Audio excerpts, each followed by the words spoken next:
सबसे पहले दो तीन चीजें देख लो, क्लियर कर लो भाई। पहला एमपीपीएससी का जो मेंस का नोटिस हुआ है, मैं लाइव आया था तो उसमें कुछ नोटिस और स्टे ऑर्डर दोनों दिमाग में रखेंगे। एमपीपीएससी का जो मेंस का एमपीपीएससी का जो अभी मेंस का शेड्यूल आया है, क्या है शेड्यूल आया है ना।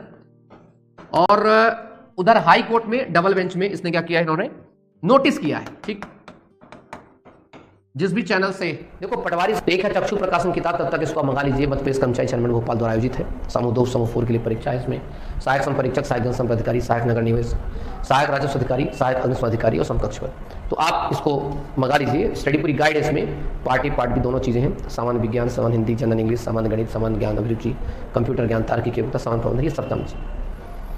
तो ये आप लोग इसको मंगा सकते हैं, काफी महत्वपूर्ण है। किताब है चक्षु प्रकाशन की, नीचे लिंक लगा हुआ है डिस्क्रिप्शन में, वहां से आप मंगा लीजिए। थी ठीक, नोटिस किया है किसका, सिंगल बेंच को लेकर के, तो आप टेंशन मत लीजिए, है ना इसमें। और चूंकि डबल बेंच में हुआ है तो कुछ ना कुछ मुद्दा इसमें चलेगा, लेकिन चूंकि एक एमपीपीएससी का हमें अधिकारी तो बनना है ना। तो मैं एक बड़ी सलाह देना चाहता हूं सभी लोगों से कि एमपीपीएससी का जो छात्र है, छोटी सी सलाह रखेगा मेरी, ठीक है। सलाह समझो, मित्र की तरह सलाह समझना, सुनना अच्छे इस बात को, मित्र की तरह समझना कि सबसे पहले जो ग्रुप 2 का और सब ग्रुप 4 की जो पोस्ट आई है, इनकी ज्वाइनिंग तुम्हारी पहले हो जाएगी, ध्यान रखें, ठीक है। ग्रुप 2 सब ग्रुप 4 की जो भर्ती है उनको थोड़ा सा ध्यान रखिएगा। तो बहुत सारे ऐसे पद हैं जो तुम्हारे एमपीपीएससी से बेहतर पद है ना। जैसे एमपीपीएससी में आप जानते हैं तो आप लोग कुछ ऐसे पद है जिनकी 2800 ग्रेड पे इनकी वैल्यू है, जबकि ग्रुप टी इसमें जो है लगभग 4200 ग्रेड पे तक की जॉब है। तो एक काम करिएगा, ये तो है। दूसरा आपका इसमें क्या ऑप्शन है, पटवारी का। तो जब तक नहीं बनेंगे अधिकारी तब तक बन लेंगे पटवारी, ठीक है, ताकि नौकरी हो सरकारी। इसलिए अब की बारी है पटवारी। तो पटवारी की तैयारी करते हुए आप लोग जो है इसमें कर लीजिए, क्योंकि पटवारी का पेपर है 15 मार्च को। शौक की बात है, कब है, 15 मार्च से। उम्मीद है कि 15 मार्च से पेपर होगा, तो चलो इधर तो खिसके भी, तो मतलब मार्च है आपका। अब एक एग्जाम है, सिर्फ सिंगल एग्जाम, और आपको जो चीजें हो जाती हैं, और एक बार जाकर के डिपार्टमेंट आप एंट्री मार लेंगे, उसके बाद जो करना आप करते रहिए, क्या नहीं करते रहिए। तो एक एमपीपीएससी के लिए थोड़ा सा मेरा यही छोटी सलाह है। दूसरी, जिनके पास कोई दिक्कत नहीं है इकोनॉमिकली, क्योंकि ज्यादातर कहा जाए तो डिप्टी कलेक्टर के बच्चों की बात करें, एसडीएम के बच्चे की बात करें, या बात करें सिविल जज की बात करें, मतलब स्टेट में एक बड़ा ऊहापोह होता है, तो उन लोगों को कोई दिक्कत नहीं है, क्योंकि वो लोग एमपीपीएससी की तैयारी ही विशुद्ध रूप से करेंगे, चाहे वो जब हो, या कि यूपीएससी करेंगे कि एमपीपीएससी करेंगे। ठीक, ये दिमाग में रखने का प्रयास करें। तो उनके लिए नहीं है, मैं उन गरीब बच्चों के लिए बात कर रहा हूँ, आम बच्चों के लिए बात कर रहा हूँ, जिनके पास इनकम का सोर्स कुछ ज्यादा है नहीं, जितना था उतना लगा चुके हैं, और अब जो है उनकी हिम्मत जवाब दे रही है। तो उनके लिए मैं एक ही चीज कहूंगा कि आप लोग थोड़ा सा पटवारी को फोकस करते हुए आप लोग, आपका जिंदगी इधर की ओर चल जाएगी। चलिए, तो ये हुआ अपना सबसे पहली बात।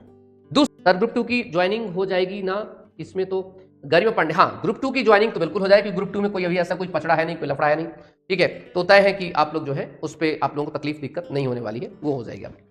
चलिए, एक अगला मुद्दा हमारा जो आता है पटवारी को एग्जाम को लेकर के, पटवारी परीक्षा को लेकर के। तो पटवारी परीक्षा वही आपका 100% 15 मार्च जो आपका दिया हुआ है, तो मान के चलते 15 मार्च हमारा एक टारगेट है कि 15 मार्च से स्टार्ट करेंगे। अब तो सिलेक्शन निश्चित होता है इसमें, है ना। तो इसलिए आप दिमाग में रखेंगे, हमारे पास समथिंग 40 से 45 दिन का जो समय बचा है मेरे पास बच्चे, ये जो समय बचा है आपको ग्रुप 2 सब ग्रुप 4 के लिए बात करते हैं, पटवारी के लिए बात करते हैं। तो इस मुद्दे को अच्छे तरीके से समझ लीजिए कि ये जो भर्ती हो रही है, उस भर्ती में आपको एक पद आपका लेना है, और कैसे लेना है आपको जिम्मेदार है, उसको कैसे करना है, ठीक है। सर असिस्टेंट प्रोफेसर की डेट बढ़ गई, अब वो बढ़ गई जो है देख लीजिएगा कहाँ कितनी बढ़ी है, ठीक। मेरा तो एक काम था कि आप लोगों के लिए ज्ञापन देना, ठीक है। मैं गया था, ज्ञापन दे करके आया था, तमाम चीजें करा के आया था मैं, ठीक है। जो मुझसे हुआ था मैं दे करके आया भी था, ठीक है। आपने देखा भी था, तो जो मुझसे होता है वही अपन दे आते हैं, चीजों करते हैं। कुछ पोस्ट में बढ़ी है। एडिशनल मेंस 19 का रोक लगा दी, नहीं एडिशनल मेंस के लिए रोक लगाई नहीं है। एक्चुअली एडिशनल मेंस में आज नोटिस हुआ है, फिर से बता दूं, एडिशनल मेंस में रोक लगाई नहीं है, एडिशनल नोटिस हुआ है। नोटिस हुआ है मतलब उसका जवाब देना पड़ेगा। और अब अंदर की बात अब मैं क्या ही बताऊं, बस तुम तैयारी करते हो ताकि डिमोटिवेट ना हो। मैं चाहता तुम लोग डिमोटिवेट ना हो, इसलिए मैंने क्या किया, थोड़ा सा अपने शब्दों को थोड़ा सा क्या किया, कंट्रोल किया मैंने, क्योंकि अंदर क्या खेल चल रहा है। मैं स्टूडेंट हो यार, आप लोग अपन एडवोकेट है तो थोड़ा जानते हैं चीजों को, अंदर क्या खेल खेल रहा है। सच्चाई बताऊं, सरकार अगर ढंग का नहीं सुधरेगी तो 2 से 4 साल आने वाले सालों तक ओबीसी का मुद्दा नहीं सुलटेगा। यह हालत है इसका।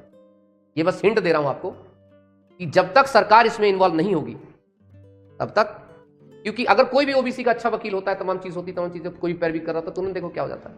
तो प्लीज इस बात का थोड़ा ध्यान रखेंगे। इसमें आपसे एक ही चीज कहना चाहता हूं, प्लीज कुछ भी करिए, ग्रुप 2 सर ग्रुप 4 में भी अपने आप को फोकस करते रहेगा। कोशिश करिए कि इस 1 साल के दौरान कुछ और जॉब आपके पास पकड़ लें, ये जरूर करिएगा, क्योंकि जब तक मुद्दा सुलटेगा नहीं तब तक आपकी ज्वाइनिंग हो नहीं सकती, और जो भी ज्वाइनिंग होगी भी वो प्रोविजनल ज्वाइनिंग होगी। ठीक है, प्रोविजनल ज्वाइनिंग समझ रहे हैं आप लोग, सब में लिखा रहेगा रिट के अधीन, रिट के अधीन, रिट के अधीन, मतलब ऐसे लगता है कि कोई गले में पकड़ रखा हो। ठीक है, जाएगा। सर आप 2000 मेंस का रिजल्ट के लिए कुछ करिए। 2000 मेंस का रिजल्ट इसलिए नहीं निकाल रहे गुड़िया, बता रहा हूं आपको, सुनो।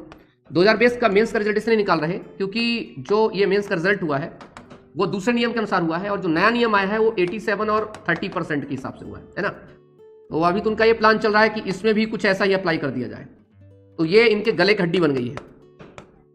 ठीक है, बहुत ज्यादा बड़ी बड़ी वाली। अभी कुछ नया प्लान कर रहे हैं कि कुछ ना कुछ अच्छा करें और कुछ ना कुछ निकालने का प्रयास करें, लेकिन बड़ी तकलीफ है इसमें बेटे, मैं समझ सकता हूं। अरे यार देखो, तुमने मेंस दिया ना गरिमा, तो तुम्हें लग रहा होगा सर हमारे दर्द को आप नहीं समझते, मैंने भी मेंस दिया 2000, आपको पता है अच्छे से, मैंने मेंस दिया है, तो मुझे भी इंतजार है उसका। लेकिन ठीक है, चीज़ हम वास्तविकता भी जानते हैं कि आर्थिक मतलब रियल वाला मुद्दा वहां पर क्या है बेटा। गुरु जी थानेदार के बारे में भी, थानेदार वंडर याद रखिए, तो ये आप ये समझ लो कि एमपीएसआई वसाई एमपीएसआई कांस्टेबल ये सब अब सीधे जुलाई अगस्त, उसके पहले कोई ऑप्शन इनका नहीं, क्योंकि एग्जाम कराने के लिए समय नहीं है पर भाई। आबकारी का पेपर चलेगा, आबकारी पेपर के बाद फिर पटवारी का पेपर चलेगा, मार्च से लेकर मार्च अप्रैल मई तक पहुंच जाएगा, फिर बीच में कहां एग्जाम कराने का टाइम बताओ, फिर ग्रुप 4 का पेपर आ जाएगा, तो बहुत तकलीफ है, भी सरकार के पास ही नहीं है जगह एग्जाम कराने के लिए। दूसरी चीज, एमपी टेट वाले बेचारे बच्चों का, एमपी टेट में वर्ग 3 का बच्चा हूं, उसके लिए मैं अगर बता दूं आपको तो जनवरी में ही आपका डॉक्यूमेंटेशन, मतलब आप लोग अपने वेरिफिकेशन के लिए तमाम चीजों को तैयार रहिएगा, अपने डॉक्यूमेंट्स को तैयार रखिएगा। हो सकता है युवा दिवस के बाद से आप लोगों को इसमें मौका मिले, 12 जनवरी के बाद से आप लोगों को कुछ ना कुछ इसमें चीजें मिलेंगी, तब तक आप अपने सारे डॉक्यूमेंट दुरुस्त कर लीजिए, सारी चीज देख लीजिए। कल ही मैंने आप लोगों को वीडियो बनाई थी कि जो इसकी समिति का गठन हो चुका है, तमाम चीजें हर एक जिले में हो चुकी हैं, और अलग अलग डिस्ट्रिक्ट की चीजें अलग अलग दिन से शुरू कर देंगी। जैसे एग्जाम्पल के लिए 12 तारीख 13 तारीख 14 तारीख जो भी शुरू कर देंगे, एक आध हफ्ते तक लोग रखेंगे आपका डॉक्यूमेंट वेरिफिकेशन। तो अपने तमाम सारे लोगों को बता दीजिएगा, वो सारे डॉक्यूमेंट्स जो आप लोग लिस्ट रखेंगे उन सारे डॉक्यूमेंट्स को आप लोगों को रखना है। खासकर कौन से डॉक्यूमेंट्स को रखना है, जो डॉक्यूमेंट्स आपने अपलोड किए हैं उस समय की चीजों को दिमाग में रखेंगे, और अगर उनमें कोई तकलीफ है, उनमें कोई दिक्कत है, उस बात का भी थोड़ा ध्यान रखेंगे, उसको सुधार करने का प्रयास करेंगे। तो एमपी टेट वर्ग 3 एक हमारा ये मुद्दा हुआ। दूसरा मुद्दा, मैंने आपको 3 मुद्दे हमारे थे, एक तो एमपीपीएससी मेंस को लेकर के, ठीक है, एडिशनल मेंस है बेसिक तौर पर, ठीक, तो ये है। दूसरा एमपीपीएससी के इस एडिशनल बाकी ऑर्डर को लेकर के जो हाईकोर्ट ने डबल बेंच ने नोटिस जारी किए, हो गई हमारा पहला मुद्दा। दूसरे मुद्दा की अगर चर्चा करें, दूसरा मुद्दा क्या बेटे, दूसरा मुद्दा हमारा क्या बच्चे, उसे हम कहते हैं बेटा, जिसका नाम है क्या नाम है कि एमपी टेट का जो है वर्ग 3 की काउंसलिंग की प्रोसेस। तो मैंने कल ही बता दिया था, इसकी मीटिंग इसकी काउंसलिंग हो चुकी, तो आप लोग तैयार, तब मैंने फॉर्म भरा है। ठीक है, चलते हैं। Thank you so much. बाकी कोई दिक्कत परेशानी मैंने आपको बता ही दिया है, ये नंबर है आपका कोर्स के लिए, टेस्ट के लिए, क्वेरी के लिए, ये नंबर आपको सेव कर लीजिए। Thank you so much. जय हिंद, जय भारत, टेक केयर।